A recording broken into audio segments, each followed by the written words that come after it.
मैं इस वक्त फाटक पे खड़ा हूँ और यहाँ पे शिवली कॉलेज के यूनियन लीडर मोइन खान साहब आए हुए हैं। मैं जानना चाहता हूँ कि आज आकर के आप इस मौके पे क्या तबलीग करना चाहते हैं, लोग बताना चाहते हैं आप। देखिए, ये जो मौका चल रहा है इसमें ना कि कोई हिंदू ना कि कोई मुस्लिम, हर जात के लोग, चाहे हिंदू हो चाहे मुस्लिम हो, ख़ास तौर पे हिंदू हमसे ज़्यादा गम में वो हैं। क्यों हैं? क्योंकि शहीद मुख्तार अंसारी गरीबों से मसीहत हैं। जो एक मीडिया में उनकी गलत छवि दिखा रहे हैं वो सब गलत है। गरीबों के मसीहत हैं। हम सब नौजवान यहाँ पे हैं, कभी उनसे मुलाकात हम लोग की नहीं हुई है। हम लोग की मुलाकात नहीं हुई है। हम सभी लोग की उम्र 25, 26, 27, 28 साल की, सब यूथ हैं। और यूथ इसलिए आया है, हम सबको लगाव था उनसे, एक जुड़ाव था। हर लोगों की, हर तबके के लोगों की वो मदद करते थे। चाहे मऊ में देखिए कितने 100 लोगों की वो शादियाँ कर देते थे। कोई उनके यहाँ चला जाए, कोई खाली हाथ आता नहीं था। तो इस वक्त बहुत गम है सीने में, बहुत तकलीफ़ है और बहुत तकलीफ़ से, सब्र से हम लोग गुजर रहे हैं। और इसी मौके पे हम अपने बड़े भाई उमर भाई के यहाँ आए, उनसे मुलाकात करें और अपनी तकलीफ़ों, उनकी तकलीफ़ जाने। क्योंकि देखिए, हम लोग क्या हैं, हम लोग दूर के हैं, उनकी औलाद वो हैं। और मैं ये जानता हूँ, मेरे अब्बू का इंतकाल हुआ जब मैं क्लास 10th में पढ़ता था। जब मेरे अब्बू का इंतकाल हुआ, क्लास 10th में पढ़ता था, उस टाइम पे मुझे कुछ होश नहीं था। क्योंकि बाप का साया होता है ना, वो बहुत बड़ी चीज़ होती है। और बाप का साया हटना ना, तो बहुत दूसरी बात है। हम लोग उनसे ख़ास तौर पे मिलने आए, उनके पास बैठे हैं। मगर एक बाप के नाते, और बाप तो थे ही वो, मगर पूर्वांचल के जो गरीबों के, पिछड़ों के मसीहा थे। और मसीहा नाम से वो जाने जाएंगे, शहीद मुख्तार अंसारी के नाम से ये जाने जाएंगे इंशाअल्लाह ताला। आप सब युवा हैं और इस वक्त देश के युवा परेशान हैं। युवाओं को हर लिहाज से, युवा पढ़ता है, आप कॉलेज के हैं, और उसे नौकरी के नाम की जो छलांग लगाई गई है, छलावा दिया गया है, ऐसे हालात में आपके जनपद के युवा क्या सोच रहे हैं?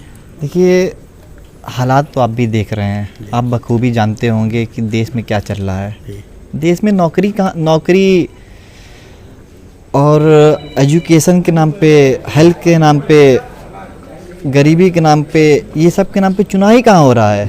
यहाँ चुनाव क्या हो रहा है पता है? जातिवाद पे चुनाव हो रहा है। यहाँ कितने युवा हैं, देखिए कितने बेरोजगार हैं। हम सब की बात छोड़िए, आप अभी आइए आजमगढ़, कभी आइए मऊ, हम घुमाते हैं गलियाँ, देखते हैं युवा मजबूर आज सऊदी जाने पे, दुबई जाने पे। जब नौकरी ही नहीं रहेगी तो युवा करेंगे क्या? अस्पताल में 2 दिन पहले की वीडियो देखिए, गोद में ऐसे अपने पिताजी को लेके अस्पताल में जाया जा रहा था, व्हील चेयर नहीं थी। किसान आत्महत्या कर रहे हैं। अब जाइए हरियाणा पंजाब के बॉर्डर पे देखिए किसान कितने ज़्यादा परेशान हैं। आज बात होती है किस पे? धर्म पे ना, मतलब ना हिंदू मुस्लिम को धर्म के नाम पे बांटा जा रहा है। मैं भी पढ़ा हूँ, हम सब पढ़े हैं, हम सब के नॉन मुस्लिम दोस्त हैं, मगर एक नफ़रत फैलाई जा रही है देश में। नफ़रत फैला के कैसे हिंदू मुस्लिम करा के चुनाव जीते। आप ये गलत कह रहे हैं कि रोज़गार पे चुनाव होगा, आप ये गलत कह रहे हैं कि मेडिकल सेंटर पे चुनाव होगा, आप ये गलत कह रहे हैं कि महिलाओं की सुरक्षा पे चुनाव होगा। इस पे चुनाव है ही नहीं है। चुनाव तो वो जातिवाद पे कर रहे हैं। देश को एक बहुत डार्क सर्कल में लेके जा रहे हैं माननीय प्रधानमंत्री। आप युवा हैं, ये जानते हैं कि देश में कितना बड़ा घोटाला, इलेक्शन चंदा घोटाला। अरे वो तो मिसाल है, चंदा मामा दूर के, क्या क्या मिसालें बोली जाती थी, खीर और खोआ हुआ क्या है ये। आप ये देखिए ना कि मतलब बीजेपी को आए आज कितना 9 साल हुआ है, 9 साल हुआ है। और 9 साल में उनकी इनकम कितनी ग्रोथ हो रही है, आप ये देखिए भाई। हम लोग भी तो हैं, हम लोग की तो घट रही है।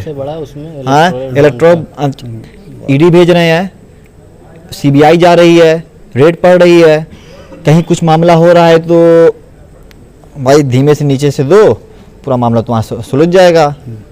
इलेक्ट्रॉनिक बॉन्ड जो है ना सबसे बड़ा स्कैम है आज के में नहीं, ये इतिहास में लिखा जाएगा। इससे बड़ा घोटाला कोई नहीं हुआ। ये बीजेपी जनता को लूट रही है 2-3 उद्योगपतियों को आगे बढ़ाने के लिए और अपने मुफाद के लिए जनता को लड़वा रही है हिंदू मुस्लिम के नाम पे। और जितना जनता की जेब में नोट है अपने खींच के अपनी जेब में डाल रही है। ये बीजेपी कोई परिवर्तन या डेवलपमेंट कुछ नहीं कर रही है।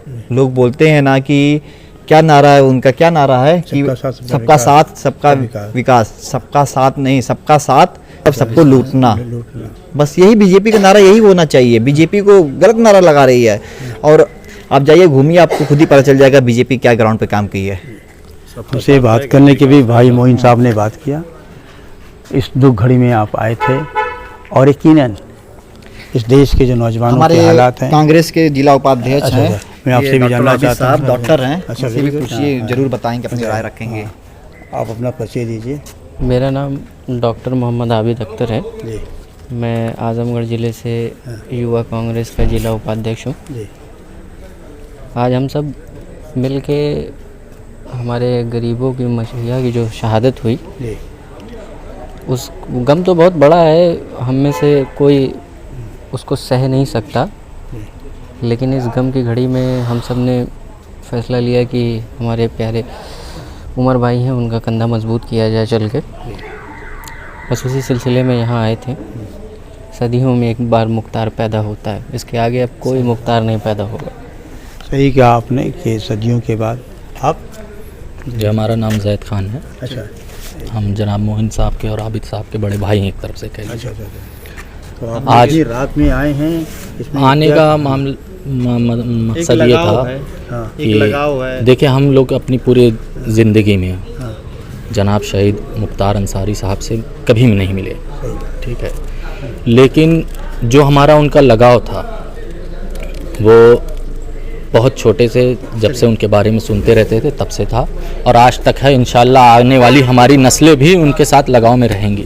और सही कहा आपने कि आप ये है, उम्मीद करते हैं कि आप सबका पैगाम जो है पूरे भारत में पहुंचेगा और युवा जो है अपने आप को। मुझे क्या नाम?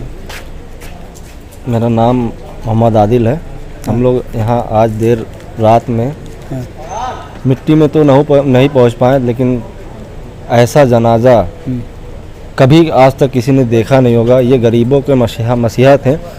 जिस जनाजे में पब्लिक मतलब इतने जगह नहीं थी कि कोई सरसों छीट सके, इतनी ऐसे शख्सियत थे। तो उनको लोग जो भी कह रहे हैं, जैसा भी कह रहे हैं, कहने का मतलब ये है कि हम तो कभी उनको पर्सनली नहीं मिले, लेकिन हम लोग अपने बाप दादा बड़े भाइयों से जाना गया उनके बारे में, लेकिन हम लोग को कभी कोई ऐसा सुराग नहीं मिला जिससे हम उनको कह सकें कि हाँ ये कभी गलत क्या है किए किसी के साथ। और ऐसे ही नहीं 5 बार के विधायक, और ऐसे ही नहीं कोई गलत रहने के बाद भी विधायक बनता चला जाए, ऐसे ही नहीं कोई उनको मतलब मसीहा का दर्जा दे दिया है।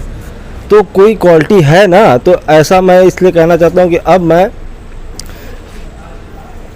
उनके छोटे लड़के हैं उमर अंसारी, उनसे हम लोग मिलने चले आए। उनका दुख सुख अपने में आपस में जो भी हम लोग बांट सकें, ताकि अब भाई अल्लाह की चीज़ थी अल्लाह ने ले ली, ठीक है। अल्लाह की चीज़ थी अल्लाह ने ले ली, अब उसके लिए कोई कुछ कह नहीं सकता ना कर सकता। वो तो समझ ली उनको जन्नत नसीब होगी इंशाअल्लाह, जन्नत नसीब होगी। मेरा नाम आकिब खान है, मैं आजमगढ़ से हूँ। मैं बस इतना ही कहना चाहूँगा कि हम लोग जो है कि उनके मिट्टी में नहीं मतलब जमा हो पाए। बस उमर भाई से जो है, उनके छोटे लड़के से जो है कि हमारा एक लगाव ऐसा है कि देखिए हमारे यहाँ एक छोटे छोटे बच्चे जो है ना, हर छोटे छोटे बच्चों के ज़ुबान पर मुंह पर एक ही बात है, अगर शहर में कोई बंदा है तो मुख्तार अंसारी साहब जैसा बंदा ना कोई है, ना था, ना कोई पैदा हो पाएगा। बस इतना ही कहूँगा। वो गरीब। और एक बात लास्ट में कहना चाहूँगा कि वो शेर थे और शेर का बेटा ही शेर होता है।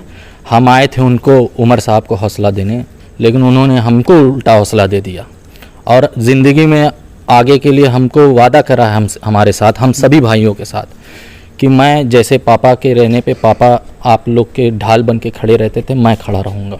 इंशाअल्लाह मैं उनके नक्शे कदम पे चलने का काम करूँगा और हमारी भी उम्मीद उनसे वही है, ठीक है। और जहाँ तक रही बात उनकी, तो उनको अब राजनीति में कदम गाड़ लेना चाहिए। और ये जो घराना है, ये दिलेरों का घराना है। जो भी ये कहता है मुख्तार अंसारी माफिया और ये वो, उनके मुंह पे तमाचा है, इतने जनाजे में इतनी बड़ी भीड़। और मुस्लिम तो मुस्लिम छोड़िए, जो नॉन मुस्लिम थे वो रो रो के कह रहे थे मुख्तार अंसारी उनके लिए मसीहा थे। और आज भी उनका ये परिवार आगे भी गरीबों के लिए, मजलूमों के लिए मसीहा बनने का काम करेगा और है इंशाअल्लाह ताला। सही बात है। जो भीड़ है और अक्सर हम लोग देखते रहते हैं यहाँ पे जो लोग गैर मुस्लिम जो हैं, औरतें और मर्द, सभी लोग ये कहते हैं कि मुख्तार अंसारी जो है वो गरीबों का मसीहा है। और गरीब जिस तरह से मदद करते हैं एक मिसाल है। हर इंसान को ऐसा ही होना चाहिए। 72 न्यूज़ के लिए जावेद बिन अली की विशेष रिपोर्ट।